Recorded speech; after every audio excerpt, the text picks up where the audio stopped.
నమస్తే, welcome to Andhraprabha. నేను Raghunandan.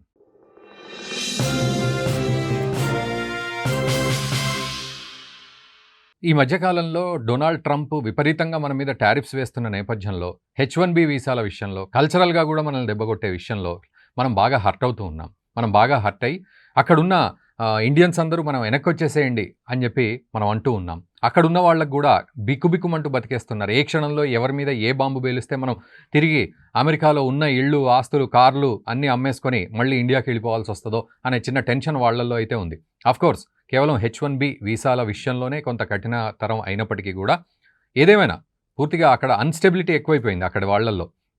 So, మనం ఇండిజినస్‌గా ఆలోచించే పరిస్థితులు గూడా ఇప్పుడొచ్చాయి. భారతదేశంలో కూడా మరి ఇంత మనం బ్రెయిన్ డ్రైన్ చేసుకొని అమెరికాకు వెళ్ళిపోయాం గదా!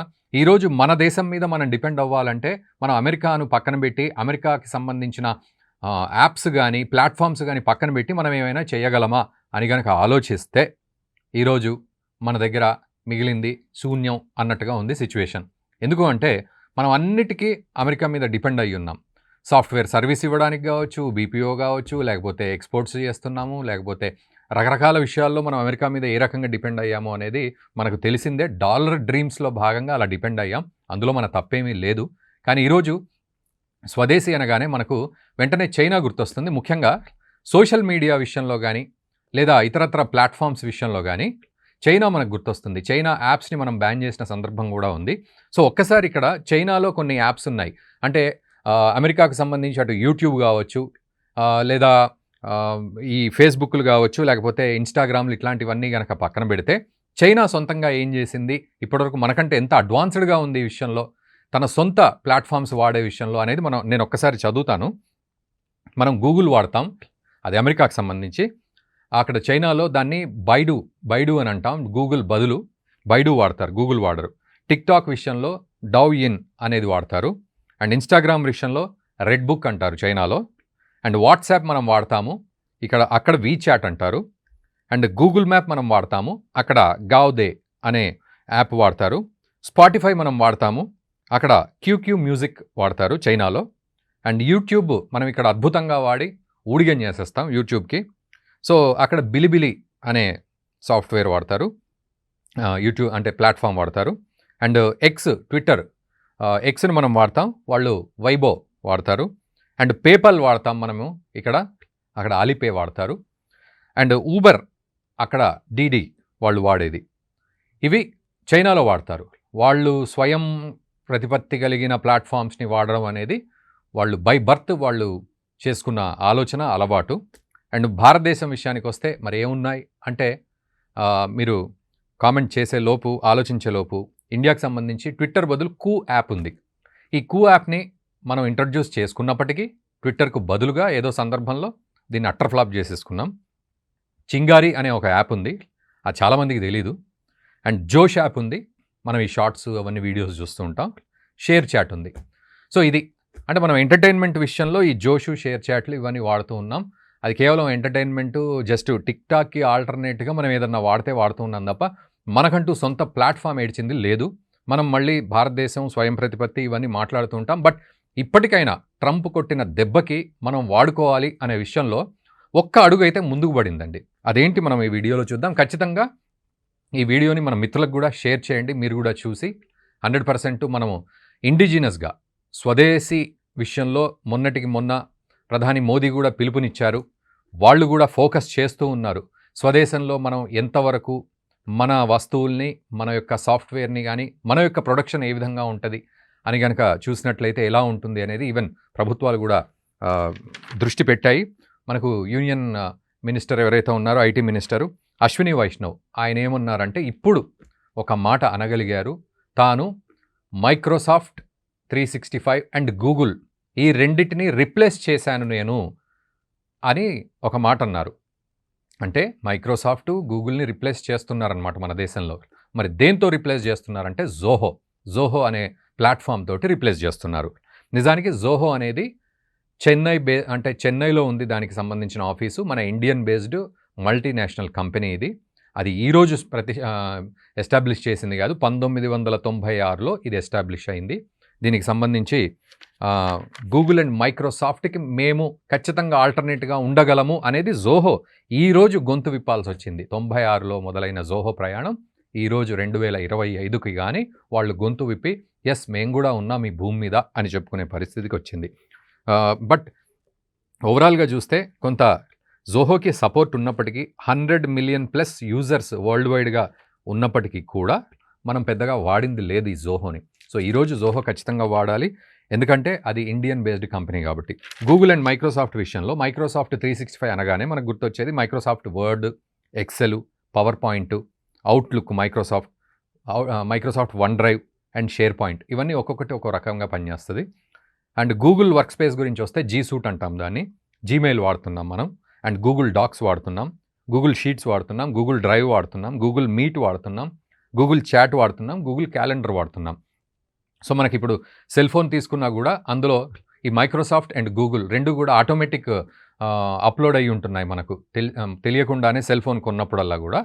అండ్ మీకు తెలిసిందే కంప్యూటర్స్లో మైక్రోసాఫ్ట్ అండ్ గూగుల్ ఇది సపరేట్గా మనం చూసుకుంటూ ఉన్నాం. సో ఇప్పటి వరకు మన దేశంలో ఆఫీసులు కావచ్చు, ఎడ్యుకేషనల్ ఇన్స్టిట్యూషన్స్ కావచ్చు, లేదా ఇంకెక్కడైనా కూడా స్మాల్ బిజినెస్ కావచ్చు, ఏదైనా సరే మైక్రోసాఫ్ట్ అండ్ గూగుల్ వాడుతున్న సందర్భం మనకు కనబడుతుంది.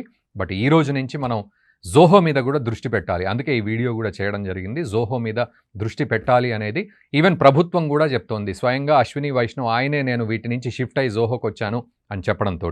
సో ఈ జోహో వాడడం వల్ల మనము అమెరికాకు ముఖ్యంగా ఆల్టర్నేట్గా మనకు మనం ఒక ప్లాట్ఫామ్ తయారు చేసుకున్నట్టుగా అవుతుంది. సో శ్రీధర్ వెంబు అనే వ్యక్తి దీన్ని స్థాపించారు 1996లో, చెన్నై ఆఫీస్ ఉంది. అయితే జోహో కూడా జోహో మెయిల్ ఇస్తోంది, జీమెయిల్ బదులు జోహో మెయిల్, తర్వాత జోహో రైటర్, ఎంఎస్ వర్డ్ ఇలాంటి వాటికి ఆల్టర్నేట్గా గూగుల్ వాటికి ఆల్టర్నేట్గా Zoho Writer, and Zoho Sheet, Excel Google షీట్కి ఆల్టర్నేట్గా, అండ్ జోహో షో, ఈ పవర్ పాయింట్ లేదా గూగుల్ స్లైడ్స్ బదులు జోహో షో ఇందులో వాడచ్చు. ఇది 100% భారతదేశానికి గర్వకారణం అనే చెప్పాలి. ఈవెన్ అతను శ్రీధర్ వెంబు ఆయన కూడా అంటున్నాడు ఇది గర్వకారణం మన భారతదేశానికి, మీరు ఖచ్చితంగా వాడండి దయచేసి. సో దట్ మనం లోకల్ సాఫ్ట్వేర్ని, లోకల్ టెక్నాలజీని, లోకల్ మ్యానుఫ్యాక్చర్ని మనం సపోర్ట్ చేసే విధంగా ఇది ఉంటుంది అని చెప్పి. దీనివల్ల ఇంకా ముఖ్యంగా మనం దేశానికి చేసే సేవ ఏమిటి అంటే డేటా సావర్నిటీ. సో మనము ఈ సర్వర్స్ అన్నీ కూడా నిజానికి మైక్రోసాఫ్ట్ కానీ, గూగుల్ కానీ, యూట్యూబ్ కానీ, ఇవన్నీ అమెజాన్ సర్వర్స్ అన్నీ కూడా మనకు అమెరికాలో ఉంటాయి. సో మనకు డేటా విషయంలో డౌట్ ఉంటుంది ఎప్పుడైనా, అమెరికా ఏమైనా ఆ సర్వర్స్ని ట్యాంపర్ చేసి ఆ డేటాని బ్రీచ్ చేసే అవకాశం ఉంటుంది, డేటాను చోరీ చేసే అవకాశం ఎప్పుడైనా ఉంటుంది. అది నిజంగా జరిగిందా జరుగుతుందా అని తెలియదు కానీ ఉంటుంది. బట్ మన దేశంలో జోహో సర్వర్స్ మన దగ్గరే ఉన్నాయి. సో మన దేశంలో అంటే ఆ సమస్య ఇతర దేశాలకు వెళ్ళదు, మన దగ్గర డేటా సావర్నిటీ మనకు ఉంటుంది అనేది. అంటే ఆ సమస్య రాకుండా ఉండొచ్చు, ఒకవేళ సమస్య వచ్చినా అది మన దేశానికి సంబంధించింది అవుతుంది. తర్వాత ఎడ్యుకేషనల్ ఇన్స్టిట్యూషన్స్లో కానీ, ప్రైవేట్ సెక్టార్స్లో కానీ, గవర్నమెంట్ కూడా అందరూ వాడడం వల్ల మనము గూగుల్ అండ్ మైక్రోసాఫ్ట్కి పోటీ ఇవ్వగలము అనేది వాళ్ళు చెప్తూ ఉన్నారు. సో లోకల్ బెనిఫిట్స్ ఇంకేముంటాయంటే మన ఎకానమీకి ఇది ఉపయోగపడుతుంది. తర్వాత డేటా సెక్యూరిటీ విషయంలో ఇప్పుడు అనుకున్నట్టుగా ఉపయోగపడుతుంది. స్ట్రాటజికల్గా మనము ఒక అమెరికా లాంటి దేశాలకు బుద్ధి చెప్పినట్టుగా అవుతుంది. ఎంప్లాయ్మెంట్ విషయంలో కూడా మనము అద్భుతంగా ఎంప్లాయ్మెంట్ క్రియేట్ చేయగలము. అండ్ కాస్ట్ అడ్వాంటేజ్ చాలా చీప్గా ఉంటుంది. వాళ్ళైతే డాలర్లో ఛార్జ్ చేస్తారు, మనకు తెలిసిందే. ఒక అమెరికన్ ప్రోడక్ట్ కొనుక్కోవాలంటే డాలర్లలో ఒక నెల సబ్స్క్రిప్షన్ కానీ, సంవత్సరం సబ్స్క్రిప్షన్ కానీ ఎన్ని డాలర్లు అవుతాయో మనందరికీ తెలిసిందే. బట్ చీప్గా ఉంటుంది మన ఇండియన్ ప్లాట్ఫామ్ కాబట్టి. మరి ఇది నిజంగానే మైక్రోసాఫ్ట్కి ఆల్టర్నేట్గా మారుతుందా, గూగుల్కి ఆల్టర్నేట్గా మారుతుందా అంటే కొన్ని ఇప్పుడు ప్రస్తుతానికి కొన్ని ఛాలెంజెస్ అయితే ఉన్నాయి. ఏమిటి అంటే ఫీచర్స్ సేమ్ అక్కడున్న ఫీచర్సే ఇక్కడ ఉండాలి. సో మ్యాక్సిమం ఫీచర్స్ మ్యాచ్ చేశారు జోహో. అండ్ ఇంటర్ఆపరబిలిటీ అంటే మీరు జోహోలో ఒక లెటర్ రాశారు, అది మైక్రోసాఫ్ట్లో ఓపెన్ అవ్వకపోతే రేపు అక్కడ మైక్రోసాఫ్ట్లో వేరే వాళ్ళు ఓపెన్ చేస్తారు, జోహో పూర్తిగా ఉండదు. లేదా అమెరికాకి పంపిస్తారు, వాళ్ళు జోహో వాడరు మైక్రోసాఫ్ట్. సో ఇంటర్ఆపరబిలిటీ ఉందా లేదా అనేది ఒక క్వశ్చన్ మార్క్ వస్తుంది. అండ్ యూజర్ ట్రైనింగ్, దీన్ని వాడడానికి మనం ట్రైన్ అవ్వాలి అనేది ఎవరు చెప్తారు? ఈ ట్రైనింగ్ ఆల్రెడీ మైక్రోసాఫ్ట్ అలవాటైంది, గూగుల్ అలవాటైంది, మళ్ళీ దీనికి ఎవరు ట్రైనింగ్ తీసుకుంటాడు అనే కొంత క్వశ్చన్ మార్క్ ఉంటుంది. బట్ ఈజీయే, ఈ మధ్య అన్ని యాప్స్ కూడా మనం టకటక వాడుతున్నాం, నో ప్రాబ్లం.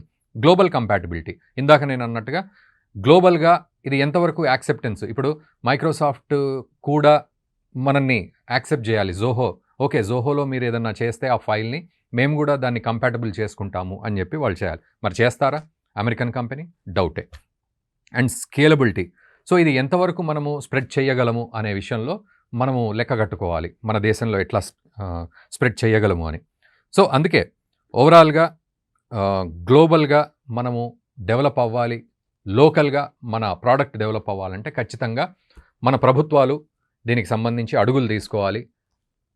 యాప్‌ని ఎట్లయితే అట్టర్ ఫ్లాప్ చేసిందో అలా కాకుండా ఈరోజు ట్రంప్ కొట్టిన చెంపదెబ్బకి మనందరం మేల్కొని మన సొంత ప్లాట్‌ఫామ్స్‌లో ముందుకెళ్ళి కాస్త చైనాను ఆదర్శంగా తీసుకున్నా పర్వాలేదు. ఎందుకంటే చైనా తన సెక్యూరిటీ కోసమే తనవే వాడుతుంది. తన దేశం కోసము, తన దేశంలో ప్రోడక్టే వాడుతుంది. అట్‌లీస్ట్ అది కూడా చూసి మనం ఇన్‌స్పైర్ అయ్యి మన సొంత ప్రోడక్ట్ జోహో లాంటి ప్రోడక్ట్స్‌ని గనక మనం ఎంకరేజ్ చేస్తే భవిష్యత్తులో మన ఎంటర్‌ప్రెన్యూర్స్‌కి, యూనికార్న్ కంపెనీస్‌కి చేయూతనిచ్చినట్టు అవుతుంది. అండ్ 100% దేశీయంగా మనం ఎదిగే అవకాశం ఉంటుంది. ఎంతోమంది యాస్పిరెంట్స్ ఉన్నారు మన దగ్గర తెలివికల వాళ్ళు. ఆఖరికి నీళ్లతో బండి ఎలా నడిపించాలి పెట్రోల్ కాకుండా అనే పద్ధతిలో కూడా డెవలప్ చేసిన అరుదైన సైంటిస్టులు మన దేశంలో ఉన్నారు. వాళ్ళు సైంటిస్టులు అనేది కూడా వాళ్ళకు పాపం పెద్ద పేరు. ఎక్కడో పల్లెటూరులో ఉంటారు వాళ్ళు. వాళ్ళకేం తెలీదు. కానీ కృషి చేసి కనిపెడతారు. సో స్టార్టప్స్ కోసం మన దగ్గర తిరుగుతూ ఉంటారు. సరైన ఎంకరేజ్మెంట్ ప్రభుత్వాల దగ్గర నుంచి ఉండదు. స్మాల్ స్కేల్ ఇండస్ట్రీస్ కోసం ఎంకరేజ్మెంట్ ఉండదు అన్నట్టు ఉంటుంది సిచ్యువేషన్. సరే ఇక్కడ పాలిటిక్స్ మాట్లాడకపోయినప్పటికీ మనకు ఎంత ప్రభుత్వం సహకరిస్తుంది ఈ విషయంలో అనేది కూడా ఇక్కడ మనం లెక్కగట్టాలి. ఏదేమైనా వ్యూయర్స్ మీరు కూడా ఈ వీడియోని ఇతరులకు షేర్ చేయండి. మన దేశీయంగా రిలీజ్ అయిన ప్రోడక్ట్ జోహోని ఎంకరేజ్ చేద్దాం మనం. ఖచ్చితంగా దాని మీద ఒక దృష్టి పెట్టి దాన్ని అలవాటు చేసుకునే ప్రయత్నం చేద్దాం. మన దేశానికి సంబంధించిన విషయాలన్నింటినీ కూడా మనము పరిగణలోకి తీసుకొని వాటిని డెవలప్ చేసుకుంటూ ముందుకెళ్లే ప్రయత్నంలో మనం కూడా ఒక చిన్న కాంట్రిబ్యూషన్ని అందిద్దాం. మీరేమంటారు? ఖచ్చితంగా కామెంట్ చేయండి ఈ విషయంలో. ఇది కరెక్టేనా కాదా జోహోని లేదా ఇతరత్ర మన దేశీయ ప్రోడక్ట్స్ని ఎంకరేజ్ చేయడంలో. ఈవెన్ గవర్నమెంట్స్ కూడా చొరవ తీసుకొని మన దేశీయ ప్రోడక్ట్స్ అంటే ఏమిటి అనే డెఫినేషన్ కూడా ఇవ్వాలి. సో దానిపై మీరు కామెంట్ చేయండి. ఈ వీడియోని ఖచ్చితంగా మీ మిత్రవర్గాల్లో కూడా షేర్ చేయండి. అందరూ కూడా అవేర్నెస్ పెంచుకునే ప్రయత్నం చేయొచ్చు. Thank you very much for watching the video.